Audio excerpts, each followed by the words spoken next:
Hi friends, എല്ലാവർക്കും നമസ്കാരം. Welcome to Minister Kitchen. അപ്പോൾ ഇന്നത്തെ നമ്മുടെ റെസിപ്പി എന്ന് പറയുന്നത് നമ്മുടെ മുട്ട സുർക്കയുടെ റെസിപ്പിയാണ്. അപ്പോൾ മുട്ട ചേർക്കാതെ കേട്ടോ നമ്മൾ ഇന്ന് റെസിപ്പി ചെയ്യുന്നത്. അപ്പോൾ മുട്ടയൊക്കെ കഴിക്കാൻ ഇഷ്ടമില്ലാത്തവർക്കാണെങ്കിൽ കൂടി ഏറ്റവും എളുപ്പത്തിൽ നമുക്ക് ചെയ്തെടുക്കാവുന്നതേ ഉള്ളൂ. അപ്പോൾ വെറും രണ്ട് ചേരുവ മാത്രം ഉപയോഗിച്ചുകൊണ്ട് എങ്ങനെ നമ്മുടെ അടിപൊളി മുട്ട സുർക്ക ചെയ്യുന്നതെന്ന് നോക്കാം. അപ്പോൾ നമ്മുടെ മുട്ട സുർക്ക ചെയ്യാനായിട്ട് ആദ്യം തന്നെ നമുക്ക് വേണ്ടത് പച്ചരിയാണ്. ഇപ്പം ഞാനിവിടെ ഒരു 1.5 കപ്പ് പച്ചരി ഒരു 4 മണിക്കൂർ നേരം വെള്ളത്തിൽ നന്നായിട്ട് തന്നെ കുതിർത്തിയെടുത്തതാട്ടോ. അപ്പോൾ പച്ചരി അല്ല നമ്മുടെ ബിരിയാണി അരിയോ അല്ലാന്നുണ്ടെങ്കിൽ ജീരകശാല റൈസോ ഏത് വേണമെങ്കിലും നമുക്ക് എടുക്കാം, നല്ല ടേസ്റ്റ് ഉണ്ടാവും. ഇപ്പം ഞാൻ പച്ചരി എൻ്റെ കയ്യിൽ ഉണ്ടായിരുന്നുകൊണ്ട് പച്ചരി എടുത്തു എന്നേ ഉള്ളൂ. അപ്പോൾ ഇനി നമുക്ക് പച്ചരിയുടെ കൂടെ തന്നെ വേണ്ടത് നമ്മുടെ ചോറാണ്. അതിനിപ്പോൾ ചോറില്ല എന്നുണ്ടെങ്കിൽ അതിന് പകരമായിട്ട് ഞാനിവിടെ 1/2 കപ്പ് അവലാട്ടം എടുത്തിരിക്കുന്നത്. അപ്പോൾ വെള്ള അവൽ വേണം എടുക്കാനായിട്ട്, അപ്പോഴായിരിക്കും നല്ലൊരു കളറിൽ തന്നെ നമുക്ക് കിട്ടുന്നത്, വെളുത്ത കളറിൽ തന്നെ നമുക്ക് കിട്ടുന്നത്. അപ്പോൾ അവലെടുത്തതിൻ്റെ പേരിൽ തന്നെ ഞാനത് ഒരു 1/4 കപ്പ് വെള്ളവും കൂടി ഒഴിച്ച് ഒന്നും കൂടി ഒന്ന് കുതിർക്കാനായിട്ട് വെക്കുന്നുണ്ട്. അപ്പോൾ ഒരു 10 മിനിറ്റ് നല്ലതുപോലെ തന്നെ ഒന്ന് കുതിർന്ന് വരട്ടെ. ചോറാണ് നമ്മൾ എടുക്കുന്നതെങ്കിലും വെള്ള ചോറ് തന്നെ എടുക്കാനായിട്ട് ശ്രദ്ധിക്കുക. മാത്രമല്ല 1/2 കപ്പ് തന്നെ ചോറ് എടുത്താൽ മതി. അപ്പോൾ 1.5 കപ്പ് അരിക്ക് 1/2 കപ്പ് ചോറ് മാത്രം മതിയാവും. അങ്ങനെ ഒരു 10 മിനിറ്റ് ശേഷം നമ്മുടെ അവലൊക്കെ ആണെങ്കിലും നല്ലതുപോലെ തന്നെ കുതിർന്ന് ശരിക്കും നമ്മൾ കയ്യിലെടുത്ത് നോക്കുമ്പോൾ തന്നെ അറിയാൻ പറ്റും നന്നായിട്ട് കുതിർന്ന് തന്നെ വന്നിട്ടുണ്ട്. അപ്പോൾ ഇനി നമ്മൾ ചെയ്യേണ്ടത് നന്നായിട്ടൊന്ന് അരച്ചെടുക്കലാണ്.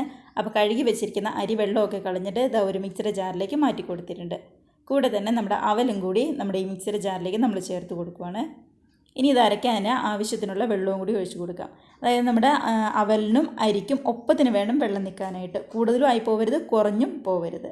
അതിനുശേഷം നല്ലതുപോലെ തന്നെ നമ്മളിവിടെ അരച്ചെടുത്തുകൊണ്ട് വന്നിട്ടുണ്ട്.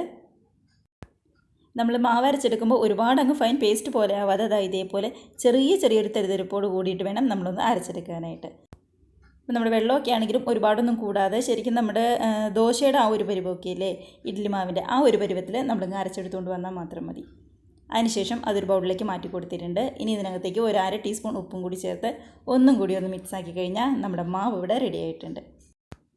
അപ്പോൾ ഇത്രയേ ഉള്ളൂ നമ്മുടെ മുട്ട സുർക്കയുടെ മാവെന്ന് പറയുന്നത്. നമ്മുടെ പച്ചരിയും അതേപോലെ തന്നെ ചോറോ അല്ലെങ്കിൽ അവലോ ആവശ്യത്തിന് വെള്ളം ചേർത്ത് ഒന്ന് അരച്ചെടുത്താൽ മാത്രം മതിയാവും. അപ്പോൾ അരി ഒന്ന് കുതിർത്താൻ വെക്കേണ്ട ഒരു താമസം മാത്രമേ ഉള്ളൂ. അപ്പോൾ ഇനി നമുക്ക് റെസ്റ്റ് ചെയ്യാനൊന്നും വെക്കേണ്ട, നേരെ അങ്ങ് ചുട്ടെടുക്കാം. അപ്പോൾ ചൂടായ എണ്ണയിലേക്ക് നമ്മൾ ഓരോ തവി വീതം അങ്ങ് ഒഴിച്ചു കൊടുത്താൽ മാത്രം മതിയാവും. അപ്പോൾ ഗ്യാസ് ഒരു മീഡിയത്തിൽ ഇട്ടാൽ മതി. നന്നിട്ട് എണ്ണ ചൂടായി കഴിഞ്ഞതിന് ശേഷം നമ്മുടെ പൂരിയൊക്കെ ഇങ്ങനെ നന്നായിട്ട് പൊങ്ങി വരില്ലേ, അതേപോലെ തന്നെ ഇതും ഇങ്ങ് പൊങ്ങി വന്നോളും. കണ്ടോ, നന്നായിട്ട് തന്നെ പൊങ്ങി വന്നിട്ടുണ്ട്. അപ്പോൾ മേളിലേക്ക് കുറച്ച് എണ്ണയും കൂടി നമുക്കൊന്ന് ഒഴിച്ചു കൊടുക്കാം. അതിനുശേഷം നല്ലതുപോലെ പൊങ്ങി വരുമ്പോൾ ഒരു വശം പതുക്കെ ഒന്ന് മറിച്ചിട്ട് 2 വശം ഒന്ന് റെഡിയായി കഴിയുമ്പോൾ നമുക്കിതിങ്ങനെ എടുത്ത് കോരി മാറ്റി വയ്ക്കാം. നമ്മളിപ്പോൾ അരയ്ക്കുമ്പോൾ ഒരുപാടൊന്നും വെള്ളം ചേർക്കാതെ തീരെ വെള്ളം കുറയ്ക്കാതെ പാകത്തിന് അരച്ചെടുത്ത് കഴിഞ്ഞാൽ ഇതേപോലെ നല്ല സോഫ്റ്റായിട്ട് നമുക്ക് നമ്മുടെ മുട്ട സുർക്ക കിട്ടും. അല്ല വെള്ളം കുറഞ്ഞു പോയെങ്കിൽ നമ്മുടെ മുട്ട സുർക്ക ഉണ്ടാകുമ്പോൾ നല്ലതായിട്ട് കട്ടിയായി പോകും. അതുപോലെ തന്നെ വെള്ളം ഒരുപാട് കൂടിപ്പോയാലും ഒട്ടും തന്നെ ടേസ്റ്റ് ഇല്ലാതെ ആകെ അങ്ങ് പരന്നു പോവുകയും ചെയ്യും. അപ്പോൾ അത് നോക്കി നിന്നിട്ട് അരച്ചെടുത്താൽ മാത്രം മതിയാവും. 2 വശം റെഡി ആയി കഴിഞ്ഞപ്പോൾ നമ്മൾ എടുത്ത് കോരി മാറ്റിയിട്ടുണ്ട്. അപ്പോൾ ഇതേപോലെ തന്നെ നമുക്ക് ബാക്കിയുള്ളതും പെട്ടെന്ന് ചെയ്തെടുക്കാം. അങ്ങനെ നമ്മുടെ എല്ലാ മുട്ട സുർക്കയും ഇവിടെ റെഡി ആയിട്ടുണ്ട്. അപ്പോൾ ഒരുപാട് കനത്തിലൊന്നും അല്ലാതെ നല്ല ഭംഗിക്ക്, അതുപോലെ തന്നെ 2 വശം നന്നായിട്ട് പൊങ്ങി നല്ല അടിപൊളിയായിട്ട് തന്നെയാണ് നമ്മുടെ സുർക്ക നമുക്ക് കിട്ടിയിരിക്കുന്നത്.